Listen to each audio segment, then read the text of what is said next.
آپ کو میری شرائط نہیں پتہ. دوسرا میں نے 1.5 گھنٹہ المؤنت پہ بات ہوگی, 1.5 گھنٹہ باقی مسائل پہ حضرت معاویہ رضی اللہ تعالیٰ عنہ. ٹھیک ہے, وہ تو ہم نے پہلے مانا ہوا ہے, اس کو آپ المؤنت کے کھاتے میں ڈالیں کیونکہ آپ عقیدے کا مسئلہ.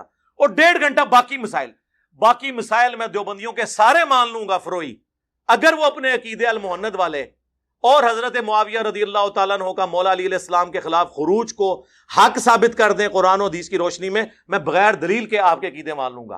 جس میں آپ کو میری شرائط نہیں پتہ. دوسرا میں نے 1.5 گھنٹہ المؤنت پہ بات ہوگی, 1.5 گھنٹہ باقی مسائل پہ حضرت معاویہ رضی اللہ تعالیٰ عنہ. ٹھیک ہے, وہ تو ہم نے پہلے مانا ہوا ہے, اس کو آپ المؤنت کے کھاتے میں ڈالیں کیونکہ آپ عقیدے کا مسئلہ.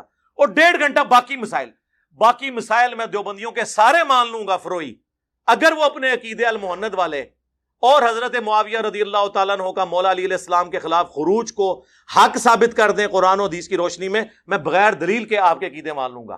جس میں عقائد پر جو 3 عقائد آپ نے ہائی لائٹ کیے, ان 3 عقائد پر آپ سے انشاءاللہ میں 1.5 گھنٹہ بات چیت کروں گا. اور پھر انشاءاللہ 1.5 گھنٹہ ہم آپ نے جو قرآن و سنت میں تحریفات کی ہیں, اور خاص صحابہ کرام جن میں حضرت معاویہ رضی اللہ تعالیٰ عنہ سر فہرست ہیں, ان پہ جو آپ نے الزامات لگائے ہیں, تو انشاءاللہ پھر ہم 1.5 گھنٹہ ان ٹاپک پہ بھی بات کریں گے.